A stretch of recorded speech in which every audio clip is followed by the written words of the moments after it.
En aquel día de primavera madrileña, mientras me ajustaba la corbata frente al espejo del camerino de Televisión Española, sentía como mi corazón latía con fuerza desmedida.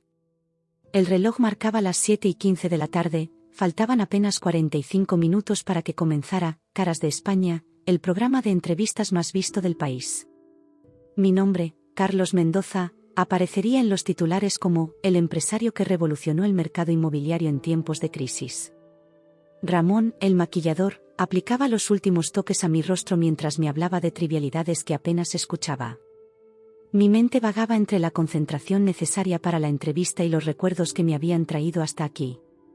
20 años atrás, yo era solo un chico de Salamanca con un título de economía bajo el brazo y sueños que parecían imposibles. Ahora, los periódicos me llamaban el visionario de la construcción sostenible. ¿Nervioso, señor Mendoza?, preguntó Ramón, interrumpiendo mis pensamientos.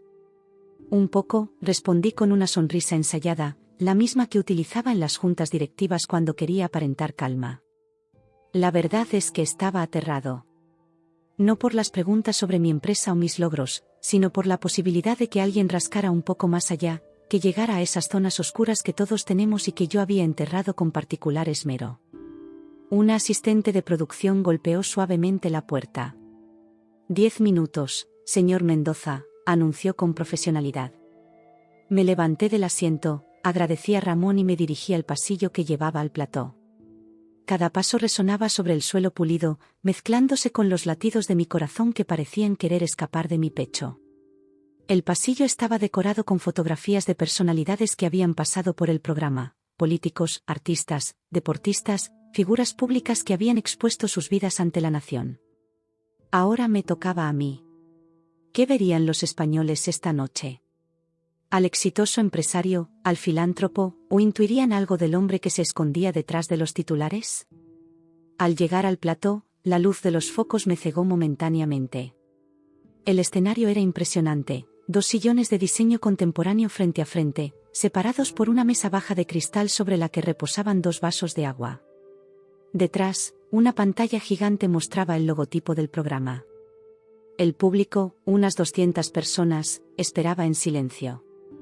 Isabel Vega, la presentadora, se acercó a saludarme. Su sonrisa perfecta y su apretón de manos firme transmitían confianza. La conocía de algunos eventos sociales en Madrid, pero nunca habíamos tenido una conversación real. Carlos, qué alegría tenerte por fin en nuestro programa, dijo con ese tono cálido que la había hecho famosa. Te prometo que será una charla agradable, nada que temer. Sus palabras pretendían tranquilizarme, pero tuve la impresión de que ocultaban algo. ¿O era mi propia paranoia? Los años en los negocios me habían enseñado a desconfiar de las sonrisas demasiado amables. Nos sentamos en nuestros respectivos sillones mientras el regidor hacía la cuenta atrás con los dedos. 5, 4, 3, los 2 últimos números en silencio. Las cámaras comenzaron a grabar y el público aplaudió siguiendo las indicaciones del cartel luminoso. Buenas noches, España, comenzó Isabel mirando directamente a la cámara principal. Esta noche tenemos el honor de contar con uno de los hombres más influyentes del panorama empresarial español. Construyó su imperio desde cero, revolucionó el concepto de vivienda sostenible y ha sido nombrado empresario del año por 3er año consecutivo. Con ustedes, Carlos Mendoza. Los aplausos resonaron en el estudio mientras las cámaras enfocaban mi rostro. Sonreí y asentí levemente, como me habían aconsejado en las sesiones de preparación mediática que había tomado hacía años. Muéstrate agradecido pero no arrogante, me había dicho mi asesor de imagen. Mientras esperaba la primera pregunta, mi mente viajó a Valparaíso, el pequeño pueblo de Salamanca donde me crié.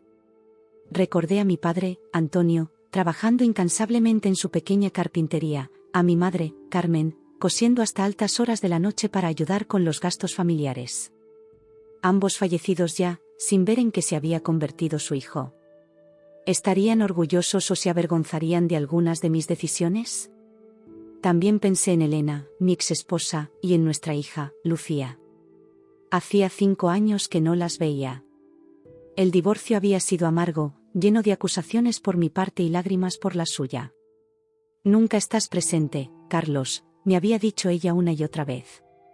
Tu empresa siempre es más importante que nosotras. Y tenía razón, por supuesto. Siempre la tuvo. Pero reconocerlo habría significado cambiar, y yo no estaba dispuesto a sacrificar lo que tanto me había costado construir. La voz de Isabel me devolvió al presente. Carlos, tu historia es fascinante. Un niño de pueblo que llega a Madrid con apenas unas pesetas en el bolsillo y hoy dirige una de las constructoras más importantes de Europa. ¿Cuál es el secreto? Me aclaré la garganta y bebí un sorbo de agua. La respuesta era sencilla porque la había repetido 1000 veces: trabajo duro, visión y un poco de suerte. Lo que nunca mencionaba eran las noches sin dormir, las amistades perdidas, los compromisos familiares olvidados, o aquella vez que compré un terreno en Sevilla sabiendo que su valor se multiplicaría cuando se aprobara el nuevo plan urbanístico. Información a la que tuve acceso antes que nadie gracias a contactos que prefería no mencionar. El secreto, Isabel, es no rendirse nunca, respondí con la convicción del que ha aprendido a creerse sus propias mentiras. Cuando llegué a Madrid en 1990, dormir en una pensión de lavapiés y comía un bocadillo de tortilla al día para ahorrar. Trabajé como ayudante de contabilidad en una pequeña empresa constructora y observé, aprendí, tomé nota de los errores ajenos. Siempre digo que el fracaso es el mejor maestro, pero preferiblemente el fracaso de otros. El público rió y yo me relajé un poco. Este era mi terreno: anécdotas inspiradoras, consejos para emprendedores, la historia del chico que triunfó contra todo pronóstico. Podía mantener esta fachada durante horas. Lo que no sabía era que, en menos de 30 minutos, todo mi mundo cuidadosamente construido se vendría abajo con una simple pregunta formulada por la voz más inesperada. La entrevista avanzaba con fluidez. Isabel Vega demostraba su experiencia como periodista alternando preguntas profesionales con otras más personales, creando un ritmo que mantenía al público enganchado. En las pantallas que mostraban el SARE de audiencia, los números crecían minuto a minuto. España quería conocer al hombre detrás del imperio inmobiliario. Cuéntame, Carlos, ¿cómo surgió la idea de Ecogar?, preguntó Isabel, refiriéndose a mi proyecto más exitoso, un concepto de viviendas autosostenibles que había revolucionado el mercado. Todo comenzó en 2008, en plena crisis económica, respondí. Mientras mis competidores se lamentaban y cerraban empresas, yo vi una oportunidad. Los españoles seguían necesitando viviendas, pero ahora buscaban algo más: ahorro energético, materiales sostenibles, espacios adaptables. Me reuní con un equipo de arquitectos jóvenes en un pequeño café de la Gran Vía y les planteé un desafío: diseñar la casa del futuro con el presupuesto del presente. Mientras relataba la historia, recordaba perfectamente aquel día. El café se llamaba La Mallorquina, y los arquitectos eran recién graduados de la Universidad Politécnica de Madrid. Sus ideas eran brillantes, pero lo que no contaba era cómo había conseguido los terrenos para el primer proyecto piloto en Alcorcón, negociando con un concejal amigo que facilitó la recalificación de unos terrenos a cambio de considerar a su hermano para el puesto de director de obras. El proyecto tuvo un éxito inmediato, ¿verdad?, continuó Isabel. No exactamente, corregí, mostrando esa humildad calculada que también funcionaba en televisión. Los primeros meses fueron durísimos. Los bancos no creían en nosotros, los proveedores desconfiaban de materiales que consideraban experimentales, e incluso recibimos críticas de ecologistas que cuestionaban nuestro compromiso real con el medio ambiente. Hice una pausa dramática antes de continuar, pero persistimos. Vendimos las primeras 10 viviendas a precio de coste para demostrar su eficiencia. Cuando los propietarios comenzaron a presumir de facturas de luz y gas casi inexistentes, el boca a boca hizo el resto. De eso hace ya 15 años y hemos construido más de 5.000 ecohogares en toda España. Isabel asintió, claramente satisfecha con mi respuesta. Las luces del estudio parecían más cálidas ahora, o quizás era yo que comenzaba a sentirme cómodo bajo los focos. El público reaccionaba positivamente, y por las pantallas instaladas en los laterales del plató podía ver cómo las redes sociales se llenaban de comentarios sobre la entrevista. La mayoría elogiosos. Has mencionado la crisis de 2008 como un punto de inflexión. Muchos empresarios quebraron, miles de españoles perdieron sus casas por no poder pagar hipotecas, pero tú prosperaste. ¿Cómo se gestiona el éxito en tiempos tan difíciles sin parecer insensible? La pregunta escondía una trampa y lo sabía. Era la primera vez en la noche que Isabel se acercaba a terreno pantanoso.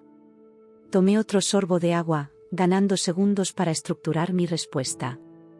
Es una excelente pregunta, Isabel, dije, reconociendo su astucia periodística. Y toca algo que siempre me ha preocupado. Verás, mi abuelo materno era minero en Asturias y solía decirme que en la mina se distinguían dos tipos de personas, las que solo pensaban en salir ellas mismas y las que ayudaban a otros a salir también. Inventé completamente esta anécdota, pues mi abuelo había sido panadero en Salamanca toda su vida, pero las historias de mineros siempre resonaban bien con el público español. Cuando empezó la crisis, me propuse ser de los segundos. Sí, aproveché oportunidades de mercado, compré terrenos a precios bajos, pero también creamos la Fundación Nuevo Hogar, que hasta hoy ha ayudado a más de 300 familias desahuciadas a encontrar una vivienda digna. Lo que no mencioné fue que la fundación también servía como excelente escudo fiscal, ni que varias de esas ayudas eran en realidad préstamos con intereses que, si bien estaban por debajo del mercado, seguían siendo lucrativos para mis empresas. Isabel cambió de tono, ahora más cercano. Hablemos un poco de Carlos Mendoza, el hombre.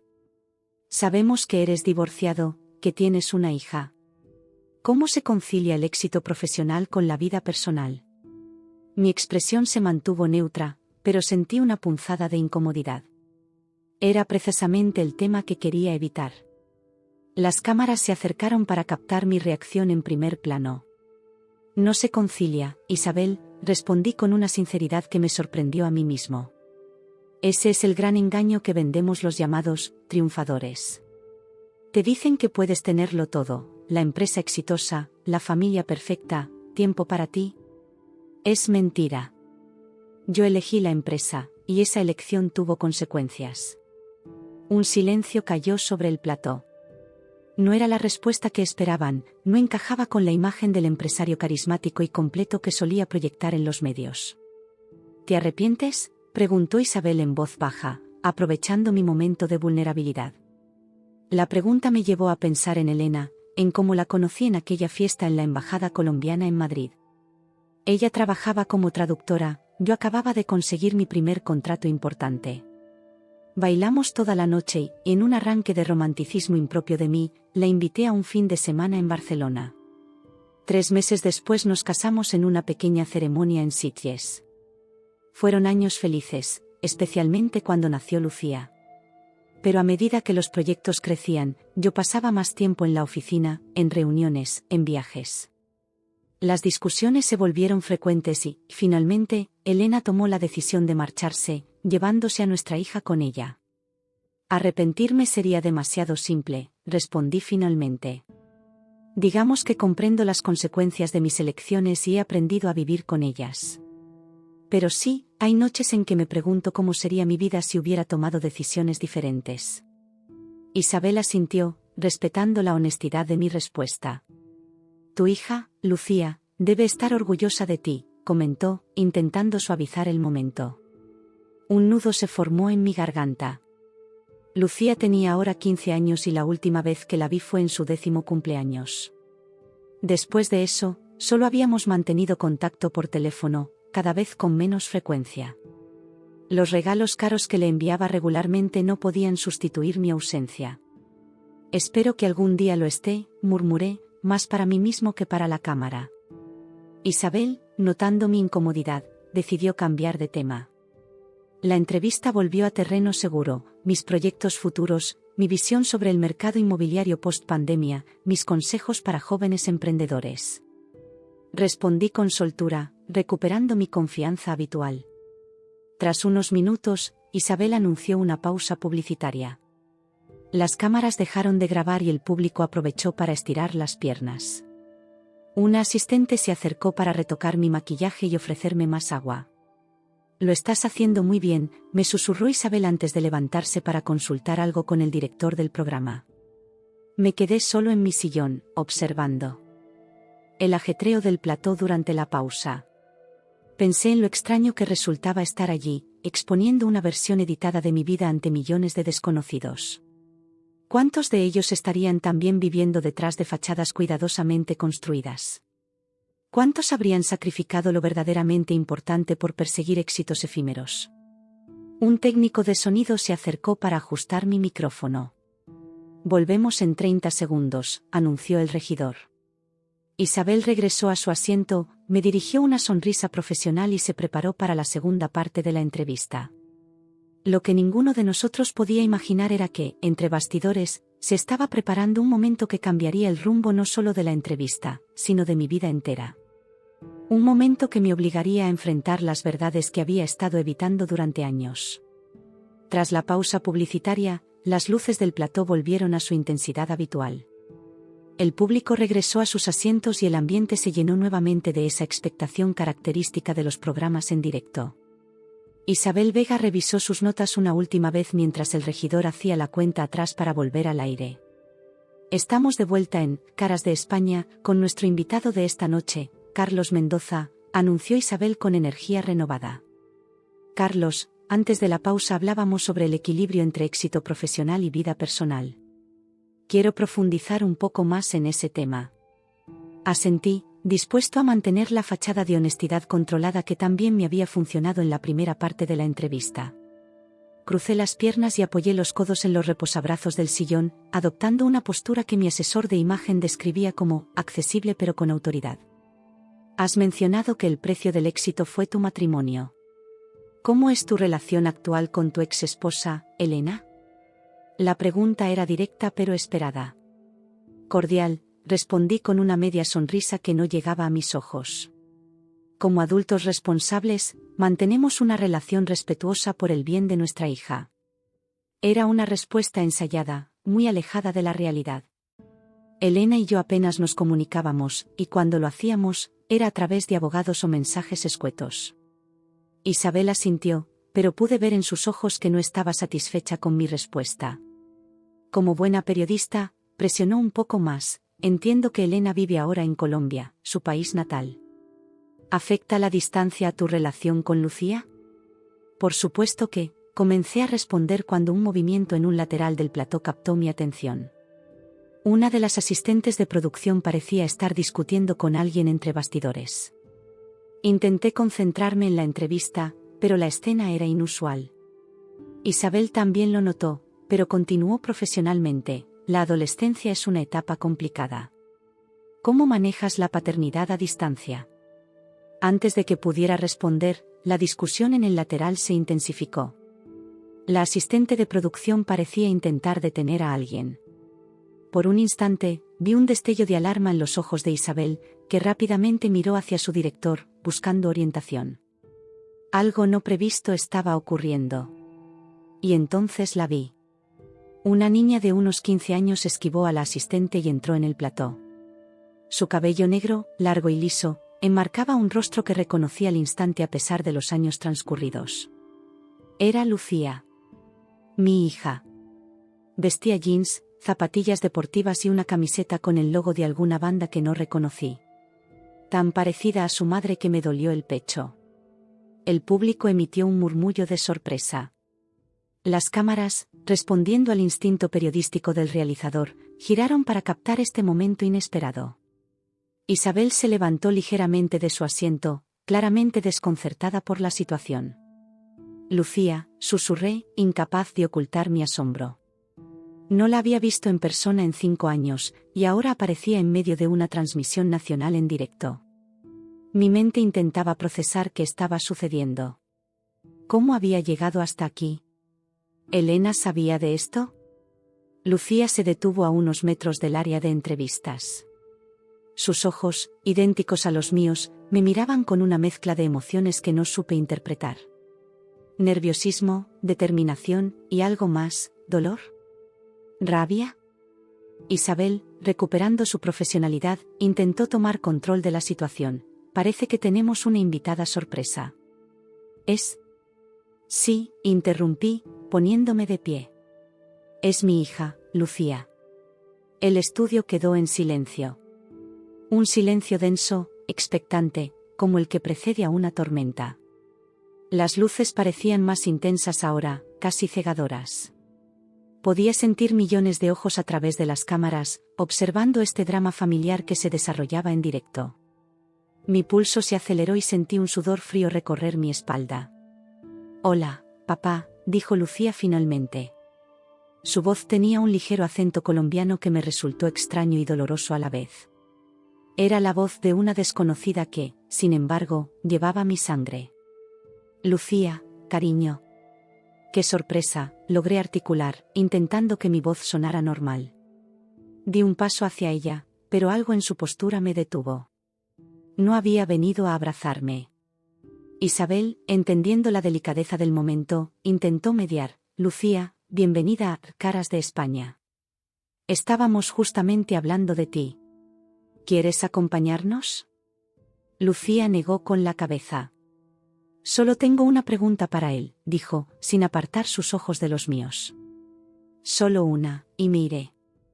El tiempo pareció detenerse. En el silencio que siguió, pude escuchar mi propio corazón martilleando contra mi pecho. ¿Qué pregunta podría ser tan importante como para que mi hija viajara desde Colombia y se presentara así, en medio de un programa en directo? «Por supuesto», respondí, intentando mantener la compostura. «Puedes preguntarme lo que quieras». Lucía respiró hondo. Sus manos, noté, temblaban ligeramente, pero su voz salió firme cuando finalmente habló. «¿No extrañas a mi mamá, que ya te olvidó?». La pregunta cayó como un rayo en el plató. Simple, directa, devastadora. No era una pregunta para el empresario exitoso, ni para el invitado del programa. Era para el hombre, para el exmarido, para el padre ausente. Para el Carlos que existía detrás de la fachada cuidadosamente construida. Una sensación de vértigo me invadió. Las luces del estudio parecieron girar a mi alrededor. ¿Elena me había olvidado? ¿Así, como si nada? ¿Después de todo lo que vivimos juntos? Y más importante aún, ¿me importaba? La respuesta obvia debería haber sido no. Yo había seguido adelante con mi vida, había tenido otras relaciones, me había sumergido en mi trabajo hasta casi ahogar cualquier recuerdo de ella. Pero entonces, ¿por qué sentía como si me hubieran golpeado en el estómago? El silencio se extendió por segundos que parecieron horas. Isabel, consumada profesional, no intentó llenarlo. Entendió que estábamos ante un momento de pura verdad televisiva, algo que ningún guión podría haber planeado. El público contenía la respiración. Los técnicos, normalmente en constante movimiento, se habían quedado inmóviles. Las redes sociales debían estar explotando, pero en el plató solo existíamos Lucía y yo, conectados por una pregunta que desenterraba años de silencios y ausencias. ¿Por qué? ¿Cómo sabes que? Comencé a balbucear, ganando tiempo, buscando una respuesta que no me delatara, que no expusiera mis verdaderas emociones ante toda España. «Mamá se casa el mes que viene», dijo Lucía, y sus palabras fueron como agujas clavándose en mi pecho. «Con Alejandro, su socio en la agencia de traducciones. Él ha estado más presente en mi vida estos 5 años que tú en toda mi existencia». Y me preguntaba, ¿alguna vez te has arrepentido realmente? ¿Alguna vez has sentido que perdiste algo que era más valioso que todos tus edificios y tu dinero? La voz de Lucía se quebró al final, revelando que detrás de su aparente fortaleza había una niña herida. Una niña que había crecido viendo a su padre en televisión y revistas, pero nunca a su lado en los momentos importantes. El nudo en mi garganta creció hasta hacerse insoportable. En ese momento no era Carlos Mendoza, el empresario exitoso. Era simplemente un hombre enfrentándose a las consecuencias de sus elecciones, expuesto ante millones de espectadores. «Lucía», logré decir finalmente, con una voz que apenas reconocí como mía. «Hay cosas de las que me arrepiento todos los días». No pude continuar. Las palabras se atascaron en mi garganta mientras una ola de emociones largamente reprimidas amenazaba con desbordarse. Recuerdos que creía enterrados resurgieron con fuerza. Elena riendo en nuestra pequeña cocina del primer apartamento que compartimos en Chamberí, Lucía dando sus primeros pasos, tendiendo sus brazos hacia mí. La expresión de decepción de Elena cuando cancelé por tercera vez consecutiva nuestras vacaciones familiares por urgencias en la empresa. Isabel, reconociendo la intensidad del momento, hizo un gesto sutil al realizador. Las cámaras se alejaron ligeramente, ofreciéndonos un mínimo de privacidad en medio del espectáculo público. Podemos hacer una pausa si lo necesitas, me susurró, mostrando una humanidad que agradecí. Pero algo dentro de mí había cambiado. La pregunta de Lucía, con su devastadora sencillez, había rasgado el velo que cubría mi conciencia. Era hora de la verdad, aunque fuera dolorosa, aunque desmontara la imagen que tanto me había costado crear. No, respondí mirando primero a Isabel y luego a mi hija. Lucía merece una respuesta honesta. Todos la merecen. Las luces del plató parecieron intensificarse nuevamente, o quizás era mi percepción alterada por la emoción. Respiré profundamente, preparándome para exponer por primera vez en público las heridas y ausencias que definían mi verdadero yo, lejos de los titulares de éxito empresarial. La pregunta inesperada de mi hija había tocado algo mucho más profundo que mi orgullo o mi imagen pública, había tocado mi humanidad olvidada. El silencio que siguió a la pregunta de Lucía parecía infinito. El plató entero contenía la respiración mientras yo buscaba una respuesta que no fuera otra mentira más. En ese breve interludio, toda mi vida pasó ante mis ojos como una película mal editada, saltos temporales, escenas incompletas, momentos de brillantez empresarial intercalados con abismos de soledad personal. Sí, dije finalmente, con una voz que no reconocí como mía. Sí, Lucía. La extraño. A ella y a lo que éramos como familia. Las palabras salieron de mi boca antes de que pudiera filtrarlas, antes de que el Carlos Mendoza calculador pudiera intervenir. Por primera vez en años, hablaba desde el corazón, no desde la estrategia. Isabel Vega, mostrando una sensibilidad que agradecí silenciosamente, hizo un gesto discreto. Creo que este podría ser un buen momento para otra pausa, sugirió, pero negué con la cabeza. No, Isabel. Si me lo permites, me gustaría continuar. Creo que le debo a mi hija, y quizás a mí mismo, algo de honestidad. Un asistente de producción acercó rápidamente una silla para Lucía, situándola a mitad de camino entre mi asiento y el de Isabel. Mi hija dudó un momento antes de sentarse, manteniendo esa distancia física que reflejaba perfectamente el abismo emocional entre nosotros. Lucía, continué, mirándola directamente, cuando tu madre y yo nos separamos, me convencí de que era lo mejor para todos. Me dije que ella necesitaba a alguien más presente, más normal. Y que tú necesitabas estabilidad, no un padre que siempre estaba en reuniones o viajes de negocios. Hice una pausa, buscando las palabras adecuadas. Eso me permitió seguir adelante sin enfrentar lo que realmente había perdido. Me refugié en el trabajo, en nuevos proyectos, en la imagen de empresario exitoso.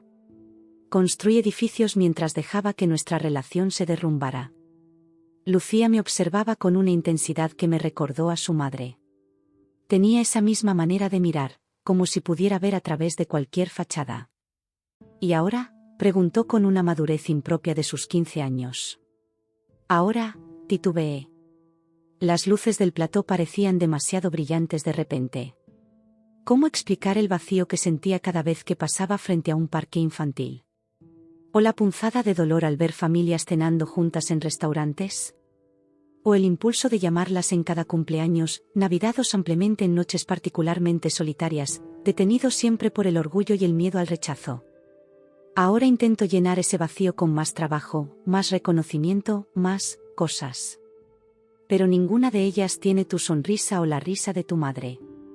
Vi lágrimas formándose en los ojos de Lucía, y sentí las mías propias amenazando con desbordarse. Era surreal estar teniendo esta conversación bajo los focos, ante millones de espectadores. Y sin embargo, parecía el momento y lugar perfectos. Quizás necesitaba este escenario, esta imposibilidad de escape, para finalmente enfrentar la verdad. Mamá fue feliz, ¿sabes?, dijo Lucía, secándose una lágrima con el dorso de la mano.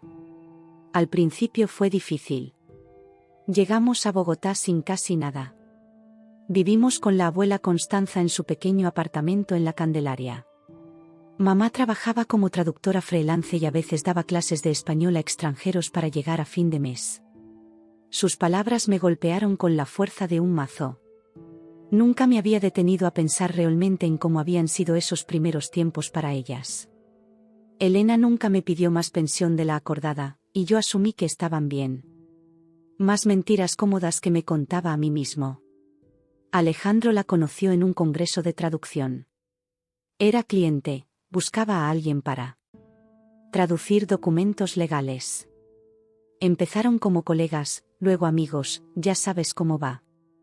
Hizo una pausa, y añadió, él venía a casa a cenar. Me ayudaba con las tareas de matemáticas. Me llevaba al cine cuando mamá tenía que trabajar hasta tarde. Estaba ahí, simplemente, estaba. Cada palabra era como un puñal.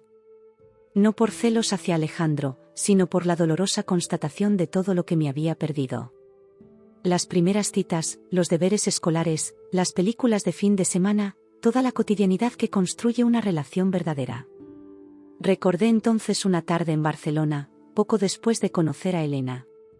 Habíamos ido al Park Güell, y mientras contemplábamos la ciudad desde los bancos ondulados de Gaudí, le hablé de mis sueños: construir un imperio, cambiar el paisaje urbano de España, dejar huella. Ella me escuchó con esa atención que la caracterizaba, y luego dijo algo que había olvidado hasta este momento: los edificios son importantes, Carlos, pero al final lo único que realmente importa son las personas que viven en ellos. ¿Cuándo había perdido de vista esa verdad tan simple? Lo siento, dije, y las palabras parecían ridículamente insuficientes. Lo siento por no haber estado. Por haber elegido mal. Por haber pensado que el éxito profesional compensaría mi fracaso como padre y esposo. Isabel, que había permanecido en un discreto segundo plano, intervino suavemente. Carlos, has hablado mucho sobre tus logros empresariales. ¿Dirías que han valido la pena? La pregunta me tomó por sorpresa por su simplicidad y profundidad. ¿Habían valido la pena? Los eco-hogares habían revolucionado el mercado inmobiliario español. Mi fortuna se calculaba en cientos de millones. Mi nombre aparecía en listas de empresarios influyentes. Y sin embargo, no lo sé, respondí con sinceridad. Hay días en que miro los edificios que he construido y siento orgullo. Han dado hogar a familias, han creado espacios donde personas viven, aman, sueñan. Pero también hay noches en que me pregunto si no habría sido mejor construir un solo hogar, el mío propio, y habitarlo plenamente. Lucía me miraba ahora con una expresión diferente. No era perdón, era demasiado pronto para eso, pero había algo de comprensión. Quizás era la primera vez que me veía no como el padre ausente o el empresario de las revistas, sino como un hombre, con todas sus contradicciones y errores. Dime, Lucía, me atreví a preguntar, ¿crees que algún día podrías? No, no es justo pedirte eso ahora. ¿Perdonarte?, completó ella, con esa intuición tan suya. No lo sé, papá. Han sido muchos años, muchos cumpleaños, muchos momentos importantes. Pero estoy aquí, ¿no? Su respuesta me dio una esperanza que no merecía pero que atesoré como un náufrago se aferra a una tabla en medio del océano. El tiempo parecía haberse detenido en el plató. El público, normalmente inquieto tras varios minutos de emisión, permanecía en absoluto silencio. Las cámaras seguían grabando, pero casi podía olvidar su presencia. Este momento, esta conversación, trascendía el programa de televisión.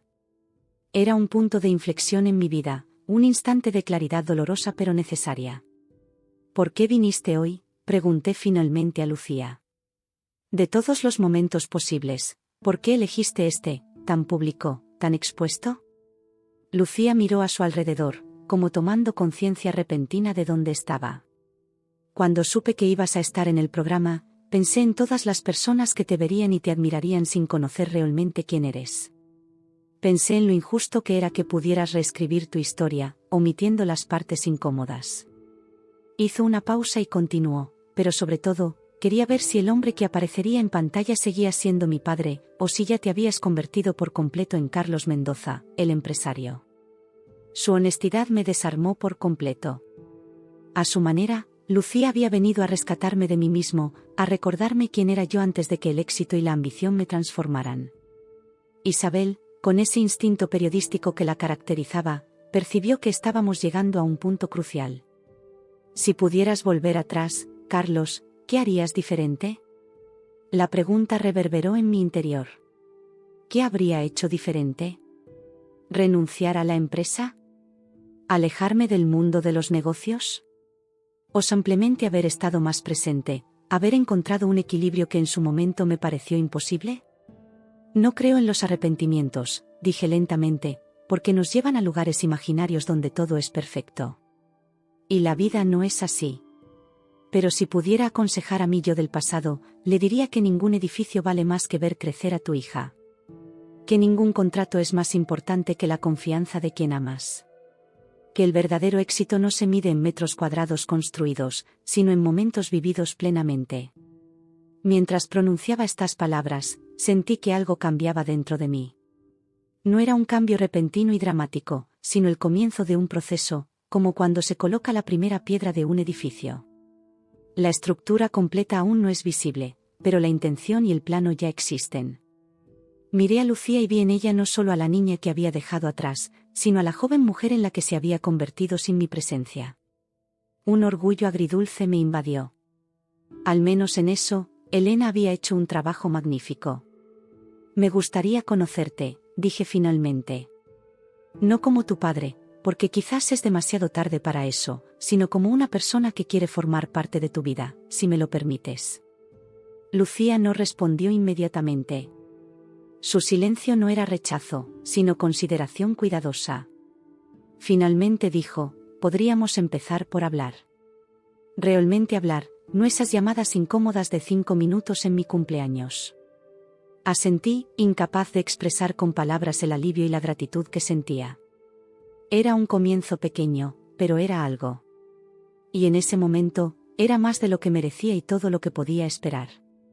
Lo que comenzó como una entrevista convencional a un empresario de éxito se había transformado en algo completamente diferente. Podía sentirlo en la atmósfera del estudio, en la mirada de Isabel, en la respiración contenida del público presente. Nadie se movía, nadie consultaba su móvil, nadie tosía siquiera. Estábamos viviendo uno de esos raros momentos de autenticidad que raramente se filtran en la televisión comercial. Creo que deberíamos pasar a la sección de preguntas del público, sugirió Isabel, rompiendo el silencio. Si os parece bien a ambos, añadió, mirándonos alternativamente a Lucía y a mí. Lucía asintió levemente. Yo hice lo mismo, aunque sentía una aprensión creciente. ¿Qué preguntas surgirían ahora que mi fachada se había resquebrajado? ¿Qué juicios emitiría la audiencia sobre mis decisiones? Pero ya no había vuelta atrás. La verdad, una vez liberada, no puede volver a encerrarse. El primer espectador en tomar el micrófono fue un hombre de mediana edad, con el rostro surcado por arrugas que hablaban de una vida de trabajo duro. Se presentó como Manuel, albañil jubilado de Valladolid. Señor Mendoza, comenzó con voz áspera pero respetuosa, yo trabajé en una de sus obras en 2010, la promoción de Torrelodones. Buenos materiales, buen proyecto. Pero lo que quiero decirle es que yo también perdí a mi familia por el trabajo. Mi mujer se cansó de mis horarios, de verme llegar siempre agotado, de criar sola a nuestros hijos. Se marchó cuando el pequeño tenía 10 años. Hoy tiene 30 y apenas lo conozco. Hizo una pausa, visiblemente emocionado. No tengo una pregunta. Solo quería decirle que su historia es la de muchos de nosotros. Y que nunca es tarde para intentarlo de nuevo, aunque sea de otra manera. Sus palabras me conmovieron profundamente. Este hombre, al que probablemente había pasado 1000 veces sin ver cuando visitaba las obras, compartía conmigo mucho más que un proyecto inmobiliario. Compartía mis mismos errores, mis mismas ausencias, mi mismo dolor. Gracias, Manuel, respondí con sinceridad. A veces pensamos que nuestras historias son únicas, cuando en realidad son tan comunes. Eso debería hacernos sentir menos solos, pero de alguna manera lo hace todo más triste, ¿no cree? Tantos padres perdiendo el tiempo con sus hijos por ganar dinero o prestigio. La siguiente persona en tomar la palabra fue una mujer joven, casi de la edad de Lucía, que se presentó como Silvia, estudiante de periodismo en la Universidad Complutense. Mi pregunta es para Lucía, dijo, sorprendiéndonos a todos. ¿Cómo te sentiste todos estos años viendo a tu padre en revistas y televisión, siendo admirado por extraños mientras tú apenas lo conocías? Isabel intervino. Silvia, esa es una pregunta muy personal. Lucía, no tienes que contestar si no. Está bien, interrumpió mi hija con una madurez que me dejó atónito. Es una buena pregunta. Miró directamente a la cámara, como si supiera instintivamente dónde estaba el encuadre principal. Al principio era confuso. Recuerdo estar en el supermercado de Bogotá con mi madre y ver la cara de mi padre en la portada de una revista española. Mi madre intentaba ocultármelo, pero yo siempre lo veía. A veces recortaba esas fotos y las guardaba en una caja. Sus palabras me partieron el alma. Imaginé a una pequeña Lucía coleccionando recortes de un padre que solo existía en papel brillante. Cuando crecí, continuó, comencé a sentir rabia. Veía sus entrevistas donde hablaba de sacrificio y dedicación, y pensaba, ¿sacrificio? ¿Qué sabes tú de eso? Mi madre tuvo que sacrificarlo todo para criarme sola en un país que no era el suyo. Hizo una pausa antes de añadir, pero hoy, al venir aquí, no esperaba ver lo que he visto. No esperaba encontrar a un hombre capaz de reconocer sus errores públicamente. Eso cambia algo. El estudio entero parecía contener la respiración. Isabel, consumada profesional, dejó que el momento respirara antes de señalar a otro espectador, una mujer de unos 60 años que se identificó como Pilar, psicóloga infantil de Valencia. Llevo 30 años trabajando con niños de padres separados, comenzó con voz pausada. Y si algo he aprendido es que nunca es tarde para sanar una relación, aunque tome formas diferentes a las que imaginamos originalmente. Mi pregunta es para ambos, ¿qué esperáis del futuro de vuestra relación? La pregunta quedó flotando en el aire por unos instantes. Miré a Lucía, esperando que ella respondiera primero. Se tomó su tiempo, eligiendo cuidadosamente sus palabras. No espero que volvamos a ser una familia tradicional, dijo finalmente. Eso no tiene sentido. Mi madre va a casarse, yo tengo mi vida en Colombia, mis amigos, mi colegio. Pero quizás podamos conocernos realmente. Descubrir quiénes somos ahora, no quiénes éramos hace 5 años. Su respuesta, tan madura y mesurada, me llenó de un orgullo agridulce. Elena había hecho un trabajo extraordinario criándola. Yo, comencé cuando fue mi turno, no me atrevo a esperar nada. Solo puedo ofrecer estar presente de ahora en adelante, de la manera que Lucía me permita. Si eso significa viajes frecuentes a Colombia, videollamadas semanales o mensajes diarios, estoy dispuesto. He perdido demasiado tiempo ya. Isabel asintió, aprobando silenciosamente nuestra franqueza. Tenemos otra pregunta aquí, dijo, señalando a un hombre joven en la primera fila. Marcos, ingeniero de Barcelona, se presentó. Señor Mendoza, soy uno de sus mayores admiradores profesionales. Sigo su carrera desde que estaba en la universidad y siempre lo he considerado un modelo a seguir. Pero hoy me ha enseñado algo mucho más valioso que cualquier estrategia empresarial. Mi esposa está embarazada de nuestro primer hijo y confieso que estaba preocupado por cómo conciliar mi carrera con la paternidad. Su historia me ha hecho replantearme mis prioridades. Gracias por su honestidad. Sus palabras me conmovieron profundamente. Nunca había imaginado que mi fracaso personal pudiera servir de lección a otros. Marcos, respondí con voz quebrada, te deseo que encuentres el equilibrio que yo no supe encontrar. A veces pensamos que el éxito profesional no puede esperar, que hay que aprovechar cada oportunidad. Pero los primeros pasos de un hijo, sus primeras palabras, esos momentos no vuelven jamás. A medida que avanzaba la sesión de preguntas, me di cuenta de que algo extraordinario estaba ocurriendo. Lo que comenzó como mi humillación pública se estaba transformando en una especie de catarsis colectiva. Personas de todas las edades y condiciones compartían sus propias historias de ausencias, arrepentimientos y segundas oportunidades. Un ejecutivo confesó haber perdido la infancia de sus hijos por escalar posiciones en su empresa. Una mujer mayor habló del distanciamiento con su padre, ahora fallecido, con quien nunca pudo reconciliarse. Un joven estudiante agradeció a su padrastro por estar presente cuando su padre biológico eligió marcharse. Las redes sociales, según nos informó Isabel, estaban explotando. Almohadilla Carlos Mendoza y almohadilla Pregunta Inesperada se habían convertido en trending topics nacionales. Periodistas de otros programas estaban pidiendo permiso para retransmitir fragmentos de nuestra conversación. Lo que había comenzado como una entrevista rutinaria en un programa nocturno se estaba convirtiendo en un fenómeno social. Tenemos una llamada muy especial, anunció Isabel, con cierta cautela en su voz. Si están de acuerdo, nos gustaría ponerla en altavoz. Lucía y yo intercambiamos miradas de confusión antes de asentir simultáneamente. Adelante, por favor, indicó Isabel a uno de los técnicos. Carlos. ¿Lucía? La voz era inconfundible, aunque transformada por los años y la distancia. Elena. Mi ex esposa. La madre de Lucía. Un silencio sepulcral cayó sobre el plató. Hasta ese momento, Elena había sido una presencia invisible pero constante en nuestra conversación. Ahora su voz, emanando de los altavoces del estudio, la hacía tangible, real. Elena, dije finalmente, sorprendido de lo familiar que aún me resultaba pronunciar su nombre. No esperaba, ¿estás viendo el programa? Una amiga me llamó, respondió ella. Su acento español, siempre presente, se había mezclado ahora con tonalidades colombianas.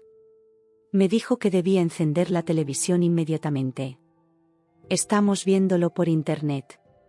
Mamá, intervino Lucía, yo no quería. No sabía que esto se volvería tan grande. Está bien, cariño, la tranquilizó Elena. Quizás era necesario. Quizás todos necesitábamos esto. Hubo una pausa tensa antes de que Elena continuara. Carlos, no sé si sirve de algo ahora, pero yo también lamento cómo terminaron las cosas entre nosotros. Éramos jóvenes, teníamos sueños diferentes. Tal vez no supimos comunicarnos lo suficiente. Sus palabras me sorprendieron. Siempre había asumido que Elena me culpaba completamente por el fracaso de nuestro matrimonio. Y aunque era cierto que mis ausencias y mi obsesión por el trabajo habían sido determinantes, reconocer que ella también sentía parte de responsabilidad era un gesto que no esperaba. Elena, respondí, no hay nada que debas lamentar. Fui yo quien falló como esposo y como padre. Tú has hecho un trabajo extraordinario con Lucía. Es una joven increíble. Lo es, concordó Elena con un orgullo evidente en su voz. Pero también tiene mucho de ti, Carlos. Tu determinación, tu inteligencia, incluso tu terquedad. Hubo una leve risa al otro lado de la línea. Cuando me dijo que iba a España a verte, intenté disuadirla. Pero ¿cuándo se le mete algo en la cabeza? Me pregunto de quién habrá sacado eso, bromeé, y por primera vez en la noche, sentí que algo de la tensión se disipaba. Isabel, siempre atenta al ritmo de la entrevista, percibió que estábamos llegando a un punto de cierre natural. Elena, dijo, gracias por llamar y ser parte de este momento.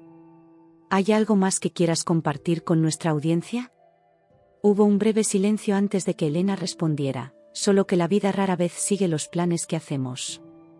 A veces duele, a veces sorprende, pero siempre hay oportunidad de aprender y crecer. Eso es lo que hemos intentado hacer todos estos años. Y quizás, después de hoy, podamos hacerlo de una manera nueva.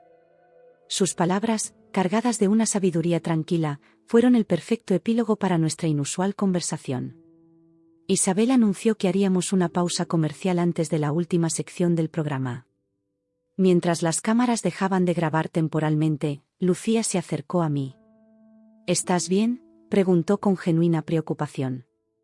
Creo que sí, respondí, sorprendido de que fuera ella quien se preocupara por mí y no al revés. ¿Y tú? Ha sido intenso, admitió. Pero necesario. En ese momento, con los focos temporalmente apagados y el estrés de las cámaras en pausa, me permití ver realmente a la joven que tenía delante. Ya no era la niña de 10 años que había dejado atrás, sino una adolescente a punto de convertirse en mujer. Una desconocida que, sin embargo, llevaba mi sangre y, según Elena, también algo de mi espíritu. Gracias por venir hoy, dije simplemente. Ha sido el mayor regalo que podías hacerme. Su sonrisa, tímida pero sincera, fue como un rayo de luz en medio de la tormenta emocional que había sido esta noche. Y supe, con una certeza que no sentía desde hacía años, que mi vida estaba a punto de cambiar para siempre. Han pasado 6 meses desde aquella noche en Caras de España. 6 meses que han transformado mi vida de maneras que jamás hubiera imaginado. Hoy, mientras contemplo el atardecer desde mi terraza en El Retiro, con una taza de café colombiano entre mis manos, no puedo evitar reflexionar sobre el camino recorrido. La entrevista, como era de esperar, se convirtió en un fenómeno mediático. Durante semanas, fui contactado por periodistas, productores de televisión y editoriales que querían profundizar en la historia. Todos buscaban el ángulo sensacionalista, el poderoso empresario derribado por la pregunta de una adolescente. Rechacé todas las propuestas. La exposición pública ya había cumplido su propósito, lo que vendría después necesitaba intimidad y tiempo. La mañana siguiente al programa, mientras los titulares de los periódicos digitales aún ardían con fragmentos de nuestra conversación, me reuní con Lucía en el Hotel Palace. Había reservado una mesa discreta en el jardín, lejos de miradas curiosas. Vino acompañada de Carmela, una tía abuela que vivía en Madrid y con quien se estaba quedando durante su visita. «Puedes dejarnos solos», le dijo Lucía a su tía con una seguridad sorprendente. «Estaré bien». Carmela me miró con cierta desconfianza antes de alejarse, no sin antes advertirme con la mirada que estaría vigilando desde lejos. No podía culparla, para ella yo era poco más que un extraño que había hecho sufrir a su sobrina nieta. «¿Has dormido bien?», pregunté, intentando romper el hielo. «No mucho», confesó Lucía. «Mi móvil no ha parado de sonar. Mis amigas de Bogotá están alucinando. Aparentemente, soy famosa ahora». Reímos, y algo de la tensión se disipó. Pedimos desayuno, chocolate con churros para ella, café solo para mí. Hablamos de todo y de nada. De sus estudios en el Colegio Alemán de Bogotá, de su pasión por la fotografía, de sus planes de estudiar arquitectura, quizás en Barcelona. Me contó sobre Alejandro, el prometido de su madre, un hombre tranquilo y paciente que había ganado su confianza poco a poco. Y yo le hablé de mis proyectos, mis éxitos y mis fracasos, pero también de cosas más personales, mis paseos matutinos por el Retiro, mis colecciones de jazz, mi afición secreta por la novela negra. No mencionamos la entrevista hasta los postres. Fue Lucía quien lo hizo. ¿Crees que algo cambiará realmente después de anoche? Su pregunta directa me recordó a la Elena que conocí hace años. Ya ha cambiado, respondí. Estamos aquí, hablando. Y por primera vez en años, estoy siendo completamente honesto, conmigo mismo y con los demás. Esa conversación marcó el inicio de una nueva relación entre nosotros. No intenté recuperar el tiempo perdido, eso habría sido imposible y deshonesto. En lugar de eso, nos concentramos en construir algo nuevo, fundamentado en la verdad y el respeto mutuo. Durante las 2 semanas que Lucía permaneció en Madrid, nos vimos casi a diario. La llevé a ver exposiciones en el Museo Reina Sofía, a pasear por el Rastro, a comer tapas en la Latina. Un día visitamos Salamanca, mi ciudad natal, y le mostré la pequeña carpintería que mi padre había tenido, ahora convertida en una tienda de telefonía móvil. Le conté historias de mi infancia, de mis padres, de un Carlos Mendoza que existió mucho antes del empresario inmobiliario. Cuando llegó el momento de su partida, la llevé al aeropuerto con una mezcla de tristeza y esperanza. Ya no era un adiós indefinido, sino un hasta pronto, con fecha establecida. Yo viajaría a Bogotá en 6 semanas para la boda de Elena. ¿Estás nervioso por ver a mamá?, me preguntó Lucía mientras esperábamos en la puerta de embarque. Un poco, admití. Han pasado muchos años. Ha cambiado, dijo Lucía, pero en el fondo sigue siendo la misma. Y creo que tú también. Sus palabras me hicieron reflexionar. ¿Había cambiado realmente, o seguía siendo aquel joven ambicioso de Salamanca, solo que ahora con más dinero y más arrugas? La respuesta a esa pregunta comenzó a perfilarse durante las semanas siguientes, cuando tomé decisiones que sorprendieron a mi entorno profesional. La primera fue nombrar a Marta Sáez, mi directora financiera, como CEO del Grupo Mendoza. Llevaba años siendo el verdadero motor de la compañía mientras yo me ocupaba de la imagen pública. ¿Estás enfermo?, me preguntó Marta cuando le comuniqué mi decisión en mi despacho de la Torre Espacio. ¿Es por lo de la televisión? Porque si es así, puedo asegurarte que en unos meses nadie lo recordará. No es por eso, le aseguré. Es porque mereces el puesto, porque lo harás mejor que yo, y porque quiero dedicar más tiempo a cosas que he descuidado. La segunda decisión fue trasladar la sede de la Fundación Nuevo Hogar a un edificio independiente y ampliar significativamente su presupuesto y alcance. Ya no sería solo un proyecto secundario con fines de imagen y ventajas fiscales, sino una entidad con verdadero impacto social. Para dirigirla, contraté a Manuel, el albañil jubilado que había hablado en el programa. Su conocimiento de primera mano sobre las dificultades de vivienda en España valía más que cualquier título universitario. La tercera decisión, y quizás la más personal, fue comprar un pequeño apartamento en Bogotá, en el barrio de Chapinero. No sería mi residencia principal, pero sí un lugar donde quedarme durante mis frecuentes visitas a Colombia, que ya planeaba realizar al menos una vez al mes. Cuando finalmente llegó el día de la boda de Elena, volé a Bogotá con una mezcla de anticipación y nerviosismo. Me alojé en mi nuevo apartamento, aún casi vacío excepto por los muebles básicos. Había llevado conmigo un regalo especial para la pareja, una acuarela original de la Plaza Mayor de Salamanca, donde Elena y yo habíamos pasado tantas tardes durante nuestro noviazgo. La ceremonia se celebró en una pequeña iglesia colonial en el centro histórico de Bogotá. Fue sencilla y emotiva. Elena estaba radiante con un vestido color champán que realzaba su belleza natural, ahora enriquecida por los años y las experiencias vividas. Alejandro, un hombre de aspecto tranquilo y sonrisa amable, la miraba con una devoción que me recordó a mí mismo hace años, cuando aún sabía valorar lo verdaderamente importante. Me senté discretamente en una de las últimas filas, sin querer robar protagonismo. Pero durante la recepción, Elena se acercó a mi mesa. «Gracias por venir, Carlos», dijo con esa voz que alguna vez había sido el sonido más familiar del mundo para mí. «Significa mucho para Lucía». «Y para mí», respondí con sinceridad. «Me alegro por ti, Elena. De verdad». Nos miramos por un instante, y en sus ojos vino el rencor que tanto había temido, sino una serena aceptación. El pasado estaba ahí, pero ya no definía nuestra relación. «Alejandro es un buen hombre», añadí. «Se nota que os hacéis felices mutuamente». «Lo es», confirmó ella con una sonrisa. «Y tú pareces diferente». «Estoy intentando serlo», admití. «O quizás solo estoy recordando quién era antes de que el éxito se convirtiera en mi única meta». Elena asintió, entendiendo perfectamente a qué me refería. «Lucía está muy ilusionada con tus visitas mensuales. Está planeando llevarte a conocer Cartagena en Semana Santa. Ya me ha enviado un itinerario detallado», reí. «Has sacado tu sentido de la organización». «¿Y tu obstinación?», replicó ella, y ambos reímos, compartiendo por un momento la complicidad de quienes han criado juntos a un ser excepcional. Alejandro se acercó entonces, y para mi sorpresa, me saludó con calidez genuina. No había en él ni rastro de celos o incomodidad. ¿Por qué habría de haberlos? Él no era un sustituto en la vida de Elena y Lucía, era quien había construido con ellas algo nuevo y valioso.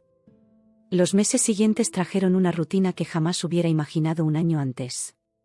Dividía mi tiempo entre Madrid y Bogotá. En España, seguía involucrado en la empresa, pero más como consejero que como director ejecutivo. Marta estaba haciendo un trabajo excepcional, y algunos proyectos innovadores que ella había impulsado estaban dando resultados prometedores.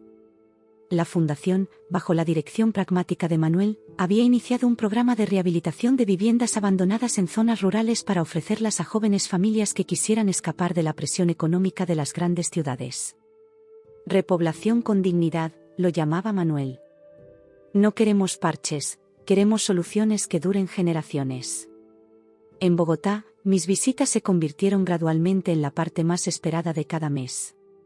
Lucía y yo desarrollamos rituales. Desayunos de arepa con queso en la Plaza de Bolívar, tardes de cine en la Cinemateca Distrital, largos paseos por el Parque de la 93 donde ella me contaba sus sueños y yo le ofrecía, no consejos, sino simplemente mi atención plena. A veces nos acompañaba Elena, otras Alejandro, y en ocasiones los cuatro compartíamos momentos que, si bien no recreaban una familia tradicional, formaban algo igualmente válido, un grupo de personas que se respetaban y se preocupaban genuinamente unos por otros. Hoy, mientras termino mi café y veo cómo el sol madrileño se oculta tras los árboles del Retiro, recibo un mensaje de Lucía. Me envía una fotografía, ella junto a un edificio modernista en Barcelona. Visita a la universidad. Creo que este será mi hogar los próximos años. La noticia me llena de una alegría tranquila. Barcelona, mucho más cerca de Madrid que Bogotá. Más oportunidades de vernos, de seguir construyendo esta relación recuperada. No será perfecto, nada lo es. Pero será real, y eso vale más que cualquier perfección imaginaria. A veces pienso en aquella pregunta inesperada que lo cambió todo: ¿no extrañas a mi mamá, que te olvidó? En su momento me pareció un cuchillo directo al corazón. Ahora la veo como el catalizador que necesitaba para despertar de un largo letargo emocional. Guardo el móvil y me dirijo al interior del apartamento. Sobre mi escritorio hay varias carpetas: los planos para un nuevo concepto de vivienda social, las cuentas trimestrales de la fundación y mi pasaporte con el próximo vuelo a Bogotá ya reservado. Junto a ellos, en un marco sencillo, hay una fotografía reciente: Lucía y yo en la cima del Montserrat, con toda Bogotá extendiéndose a nuestros pies. Nuestras sonrisas son genuinas, nuestros ojos claros. No hay edificios lo suficientemente altos, ni fortunas lo bastante grandes, que puedan compararse con la riqueza de ese momento. De todas las construcciones de mi vida, la relación que estamos edificando es, sin duda, la más valiosa y duradera. Mañana regresaré a la oficina, a las reuniones, a los compromisos profesionales que aún forman parte importante de mi vida. Pero ya no son el centro de mi existencia. He aprendido, quizás demasiado tarde pero aún a tiempo, que los verdaderos cimientos de una vida plena no se construyen con hormigón y acero, sino con momentos compartidos, con verdades dichas a tiempo, con presencias que ningún éxito material puede sustituir. La noche cae sobre Madrid mientras yo, Carlos Mendoza, a mis 54 años, aprendo finalmente a ser no solo un constructor de edificios, sino también de relaciones verdaderas. Y en este aprendizaje tardío, encuentro una satisfacción que ningún reconocimiento empresarial podría jamás igualar.